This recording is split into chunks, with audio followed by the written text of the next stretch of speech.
Hello my friends, आप सुन रहे हैं हमारी कहानी passionate love episode 43। I hope आपको हमारा पिछला एपिसोड पसंद आया। तो चलिए कहानी को आगे बढ़ाते हैं। कनक को पता नहीं था कि अंजिक यहाँ पर है। वो बस खुशी से पेंटिंग करने में बिजी थी। कुछ वक्त के बाद उसके कानों के पास एक गहरी आवाज़ आई, थैंक यू। कनक ये सुनकर हड़बड़ा गई। उसने जल्दी से पीछे मुड़कर देखा।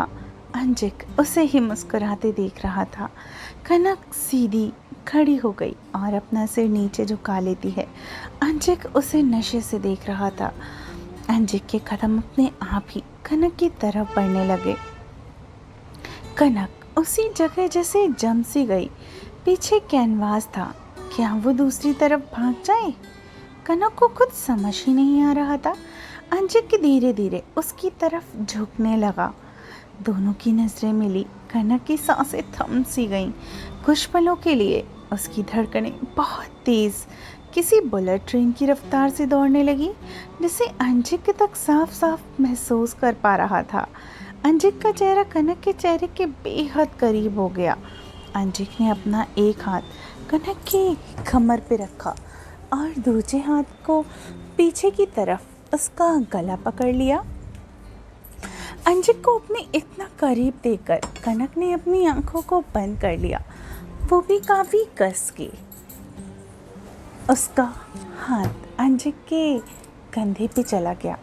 अंजिक कुछ पल कनक के चेहरे को ही गौर से देखने लगा, जहाँ दुनिया भर की मासूमियत थी। कनक को ऐसे देखकर अंजिक के चेहरे पर एक बड़ी सी स्माइल आ गई। उसने कनक का गला छोड़कर थोड़ा झुका और कैनवास में कुछ करने लगा। कनक अभी भी आंखें बंद किए थी। अंजिक को नज़दीकी उसे अच्छे से महसूस हो रही थी, पर समझ नहीं आ रहा था अंजिक क्या कर रहा है। थोड़ा वक्त बीत जाने के बाद उसने धीरे से अपनी आंखें खोली। अंजिक का एक हाथ अभी भी कनक की कमर में था और उसे कस के पकड़े हुए था। कनक ने देखा अंजिक के कुछ कर रहा है। वो पीछे पलट गई, जिससे अंजिक के हाथ कनक की कमर पे घूमते हुए उसके पेट तक पहुंच गए। कनक के पूरे शरीर में एक झुरझुरी सी पैदा हुई। ये झंझनाहट वो महसूस कर रही थी। उसने अपनी ड्रेस को कस के पकड़ लिया। अंजिक कनक की हालत अच्छे से समझ गया। उसके चेहरे पर एक मुस्कुराहट तैर गई। कनक की पीठ अब अंजिक के सीने से लग रही थी।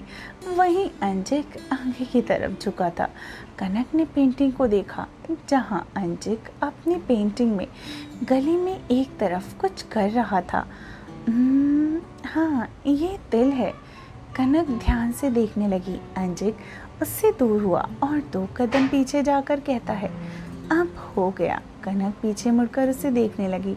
उसकी नजरें अंजिक के गर्दन पर गई, जहां एक तरफ एक तिल था। अंजिक, मैंने बस तुम्हारी पेंटिंग को पूरा कर दिया। कनक ने हल्की शर्माहट के साथ अपनी नजरें झुका ली। कनक की ये अदा अंजिक को जैसे घायल कर गई। वो उसके करीब आया, फिर झुककर उसके कान में धीरे से बोलता है, तुम चाहो तो मुझे ध्यान से और बेहद करीब से देख सकती हो। मुझे कोई प्रॉब्लम नहीं है। इसके बाद कुछ भी नहीं छूटेगा तुम्हारी पेंटिंग में। कनक अंजिक की बातें सुनकर काफ़ी शर्मा गई। अंजिक ने कनक के चेहरे को देखा, जहाँ कलर लगा था। उसने अपना हाथ बढ़ाकर उसे पोंछ दिया। दोनों एक दूसरे को देखने लगे। अंजिक के चेहरे पर एक मुस्कुराहट थी, जिसमें कनक पूरी तरीके से खो चुकी थी। तभी वहाँ पेंटिंग रूम का दरवाज़ा खुला। कनक और अंजिक एक दूसरे के बेहद करीब खड़े थे। दोनों ने एक साथ दरवाजे की तरफ देखा। वहाँ मिस्टी उन दोनों को मुस्कुराकर देख रही थी, पर उसकी मुस्कुराहट में कुछ तो अलग बात थी, एक क्यूरोसिटी। कनक और अंजिक को ऐसे देख मिस्टी, भाई आप यहाँ? अंजिक, क्यों नहीं हो सकता? मिस्टी, नहीं भाई, वो बस मैंने सोचा नहीं था। अंजिक, बस मैं जवाब देकर तुरंत वहाँ से एक नज़र कनक को देखता रहा और वहाँ से चला जाता है।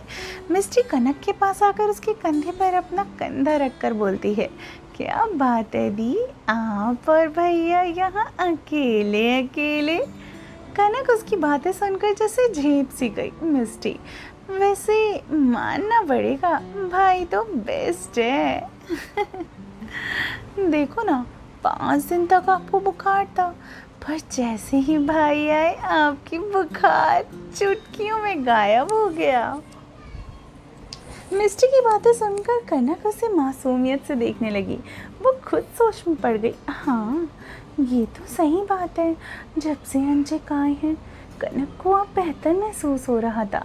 मिस्टी कनक के चेहरे को देखते हुए बोली, वैसे कनक दी, आप बहुत ज़्यादा खूबसूरत और प्यारी हो। अंजिक भाई भी कितने हैंडसम और डैशिंग है।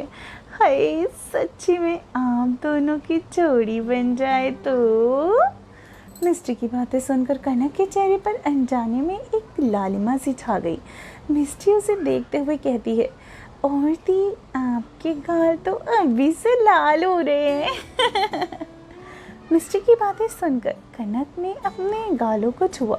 मिस्टी ये देखकर खिलखिला कर हंसने लगी। कनक के चेहरे पर एक भी मुस्कुराहट आ गई। मिस्टी अपने माथे से चपत लगाकर, अरे मैं तो भूल ही गई, मम्मा ने मुझे आपको बुलाने के लिए भेजा है, आप जल्दी से लंच कर लो, फिर आपको मेडिसिन भी तो लेना है। मेडिसिन का नाम सुनकर कनक का तो मुंह ही बन गया। उसको ऐसे देखकर मिस्टी हंसकर बोलती, अरे दी, ये आखिरी है, फिर आपको मेडिसिन नहीं लेनी पड़ेगी। कनक ने भी अपना सिर हाँ में हिला दिया। दोनों बाहर चली गईं। अंजिक अपने रूम में था। कनक ने खाना खाया और फिर रूम की तरफ जाने लगी। तभी वहाँ ऊपर से अंजिक नीचे की तरफ आ रहा था। दोनों ने एक दूसरे को देखा। अंजिक बड़े शिद्दत से कनक को ही देखे जा रहा था। कनक अंजिक की आंखों का वो तेज सह नहीं पाई। उसकी धड़कनें जोरों से धड़कने लगी। अंजिक, कनक ने झट से अपनी नज़रें झुका ली।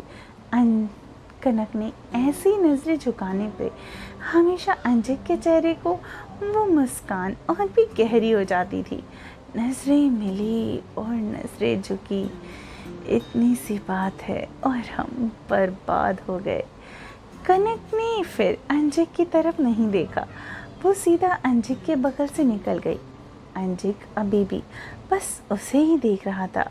अंजिक तब तक उसे देखता रहा जब तक वो वहाँ से, और या कहें उसकी नज़रों से, ओझल नहीं हो गई। तभी सरला आंटी की आवाज़ आती है, आई बेटा, आपके लिए खाना लगवा दूँ? अंजिक अपने ध्यान में वापस आया और उधर से मिस्टी भी बोलती है माँ से, माँ आ रही हूँ। और इधर सरला जी अंजिक को देखकर कहने लगी। तभी सरला जी की तरफ देखकर अंजिक कहता है, नहीं आंटी, मैं बाद में खाऊंगा। इतना बोलकर वो स्टडी रूम में चला गया। अंजिक के अंदर आते ही इनके फ़ोन पर एक नोटिफिकेशन आई। अंजिक सोफे पर बैठ गया, फिर फ़ोन निकालकर मैसेज को पढ़ने लगा। अंजिक ने कुछ टाइप किया, फिर फ़ोन रख दिया। और हॉस्पिटल, रोहित हॉस्पिटल से बाहर जा रहा था। तभी उसका फ़ोन बजा। रोहित ने फ़ोन उठाकर देखा तो ये रोहित की दादी का कॉल था। रोहित ने कॉल रिसीव किया। रोहित, जी दादी। दादी, बेटा देख, पहले से बोल रही हूँ, कोई नाज नहीं, सुनने नहीं वाली मैं। तू आज आ रहा है मतलब आ रहा है। रोहित बिना किसी भाव के, दादी आप उस घर में है ही क्या, बस एक हवेली बनकर ही रह गई थी जहाँ किसी को किसी से कोई फ़र्क नहीं पड़ता। सामने इंसान मर रहा हो या फिर जी रहा हो, उससे उसकी कोई मतलब नहीं, सब अपने में ही जिए जा रहे हैं। और वैसे भी वहाँ पर उसे तो सब लोग नज़रअंदाज ही करते रहते हैं। रोहित ने लास्ट लाइन बेहद गुस्से और नफरत और उदासीनता से कहा था। दादी मानती हूँ तू सच है, पर इन सब से तेरे इस बूढ़ी दादी की क्या गलती है। मेरे बारे में तो सोच, कितने दिनों से मैंने तुझे नहीं देखा। दादी की आवाज़ रुआसी सी हो गई। रोहित ने एक गहरी सांस ली। ठीक है, मैं आ रहा हूँ, पर वहाँ ज़्यादा नहीं रुकूंगा, ठीक है, और बस आपके लिए आऊँगा। रोहित की बात सुनकर दादी खुश हो गई। रोहित ने फिर कॉल को कट किया और उसके चेहरे पर इस वक्त गुस्सा था। वो गाड़ी में बैठता है और वहाँ से चला गया। शाम का वक्त। आशा, विराज और गायत्री जी सोफे पर बैठे बात कर रहे थे। आशा का छोटा भाई राज और गायत्री जी। आशा, कब तक जाना होगा तुझे? आशा, माँ, सब कुछ अच्छे से तो हो ही गया है। मैं जिन डॉक्टरों के अंदर इंटर्नशिप करूँगी, सुना है वो बहुत ही होनहार है, पर ज़्यादा लोगों ने उन्हें नहीं देखा है। राज, वाह दी, अब मेरी दी बनेगी एक डॉक्टर। आशा, अभी वक्त है राज, पर हाँ, मैं एक सक्सेसफुल डॉक्टर बनूंगी। मुझसे जितना होगा मैं फ्री में भी इलाज करूंगी। माँ, उन इंसानों की तरह नहीं जो मरते हुए आदमियों की बस फ़ोटो निकाल कर सोशल मीडिया पे बस पोस्ट करना चाहते हैं, ये नहीं कि उनकी जान बचाएं। आशा की बात सुनकर सबकी आंखें नम हो गईं। आशा ने गहरी सांसें ली और कहा, अच्छा माँ, मैं बाहर जाती हूँ, एक काम है। गायत्री जी, अभी? आशा, हाँ माँ, जल्दी लौट आऊँगी। गायत्री जी, ठीक है, जल्दी आना बेटा। राज, आते वक्त आइसक्रीम लेकर आना दीदी। राज की बातें सुनकर आशा ने मुस्कुराकर हाँ कहा और वहाँ से अपनी स्कूटी लेकर तुरंत चली गई। वहीं पे सहगल बाजार में रोहित की कार आकर रुकती है। शाम हो चुकी थी। रोहित कार से बाहर आया और गुस्से से उस भला को देखने लगा। यहाँ से कितनी अच्छी यादें जुड़ी थीं और उसकी जैसे सब लोगों ने बुरी यादों में बदल दिया था। रोहित को अंदर आता देख गार्ड ने जल्दी से गेट खोला और सर झुकाकर उसे ग्रीट करता है। हॉल में इस वक्त 3 लोग बैठे थे। रोहित की दादी शांति जी और पापा नरेश और सौतेली माँ मीनाक्षी। इनके 2 बच्चे थे, एक लड़का और एक लड़की, जो बस रात दिन पार्टी में ही मस्त रहा करते थे। अपने पापा के पैसों पे बस एंजॉय जो करना था उन्हें। दोनों भी पार्टी के लिए बाहर ही गए हुए थे। रोहित को अंदर आता देखकर शांति जी खड़ी हुई। रोहित उनके पास गया और उनके पैर छुए। नरेश और मीनाक्षी को उसने एक नज़र भी नहीं देखा। नरेश जी, रोहित, ये तुम्हारी मम्मी और पापा भी बैठे हैं। रोहित बिना किसी भाव के उनकी तरफ देखे। मिस्टर सहगल, मेरे पापा तो उसी दिन मर गए मेरे लिए, जब वो मेरी माँ के मरने के दूसरे ही दिन अपनी माशुका को लेकर इस घर में आ गए थे। रोहित की बात सुनकर नरेश जी जोर से चिल्लाए, रोहित! रोहित उनकी ओर देखकर आवाज नीचे, मिस्टर सहगल, अब मेरी बात सच ही है, तभी आप इतने गुस्से में हैं। नरेश, मेरे घर होकर मुझसे अपने बाप से जुबान चलाते हो। रोहित, आपका घर भूलिए मत मिस्टर सहगल। ये घर सहगल कंपनी, यह मेरी माँ का है। मेरी माँ के पैसों पर आज आपको सब लोग ऐश कर रहे हैं, वरना रास्ते के किसी कोने में पड़े होते। मीनाक्षी, रोहित बेटा, अपने पापा से ऐसी बात नहीं करते हैं, बड़े हैं ना वो। रोहित, मिस्टर सहगल से बात भी ना करूं, पर क्या करूं, ऐसी बदकिस्मत ही मेरी कि मैं इन्हीं का ही खून हूँ, और तुम मुझसे बात करने की कोशिश भी मत करना। दादी घबरा गई थी कि कहीं उनका पोता गुस्से में चला ना जाए। वो आगे आकर बोली, बस अब बहुत हुआ तुम दोनों का, अपना काम करो। मेरा पोता मेरे पास आया है, मैं नहीं चाहती तुम दोनों की वजह से वो मेरा पोता भी यहाँ से चला जाए। नरेश, माँ, दादी ने हाथ दिखाकर कहा, मुझे कुछ नहीं सुनना। इतना बोलकर वो रोहित के पास गई। रोहित ने उनका हाथ पकड़ा, फिर दोनों दादी पोते कमरे में गए। नरेश गुस्से में अपने रूम में चले गए। वहीं मीनाक्षी के चेहरे पे नफरत के भाव आ गए। उसने अपने हाथों की मुट्ठियां कस ली। कितना कुछ नहीं किया, पर ये लड़का, ये कुछ ज़्यादा ही चालाक है, बिल्कुल अपने नाना की तरह, वरना आज सब कुछ मेरा होता। फिर वो गुस्से से वहाँ से चली गई दादी के रूम में। दादी बेड पर बैठी, वहीं रोहित ने उनके गोद में अपना सिर रख दिया। दादी, कब तक ऐसे रहेगा तू रोहित? तेरे जीवन में भी तो खुशियाँ आनी चाहिए ना। रोहित, खुशियाँ एक बार चली जाती हैं ना दादी, तो मुड़कर नहीं देखती। ठीक वैसे ही मेरे साथ भी हुआ है दादी, ऐसा नहीं हुआ। वक्त सबका इम्तिहान लेता है बेटा। मुझे पूरा भरोसा है कि तेरी खुशियाँ भी जल्द ही वापस आ जाएंगी। रोहित, हाँ हाँ दादी, स्कूटी पर बैठ कर आ रही हैं, कुछ देर में मुझ तक पहुँच भी जाएंगी। अब आप खुश? रोहित की बातें सुनकर दादी ने उसके सर पे एक चौपट लगाई। रोहित के चेहरे पर एक हल्की मुस्कान आ गई। दोनों कुछ देर तक ऐसे ही बात करते रहते हैं। रोहित फिर उठकर बोलता है, दादी अब मैं चलता हूँ। दादी, रोहित डिनर कर ले तो आज। रोहित, नहीं दादी, निवाला मुंह से अंदर नहीं जाएगा इस घर में मेरा। दादी कुछ नहीं कहती। रोहित हॉल से होते हुए दरवाजे की तरफ जाने लगा।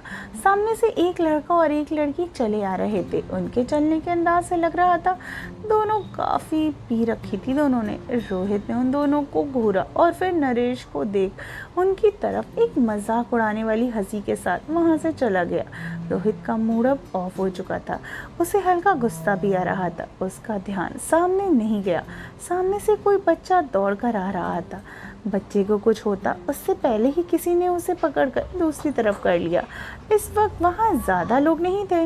रोहित जल्दी से कार से उतरकर बाहर आया। वहाँ एक लड़की उस बच्चे को पकड़े नीचे बैठी हुई थी। लड़की की पीठ रोहित की तरफ थी। आखिर कौन है वो लड़की? और क्या उस बच्चे को रोहित की कार से कुछ हो गया? और रोहित की फैमिली आखिर ऐसी क्यों है? और हमारे क्यूट कपल्स यानी कनक और अंजय आखिर कब एक दूसरे को अपने दिल की बात बताएंगे? चलिए स्टोरी में ऐसे बने रहिए और बहुत जल्दी स्टोरी से सारे सस्पेंस ख़त्म हो जाएंगे और हमारे सारे लव बर्ड्स ज़रूर एक होंगे। तो चलिए मिलते हैं कहानी के अगले एपिसोड में। अपना ख्याल रखिए और सुनते रहिए पैशनेट लव सिर्फ टिनी एफएम जान के साथ।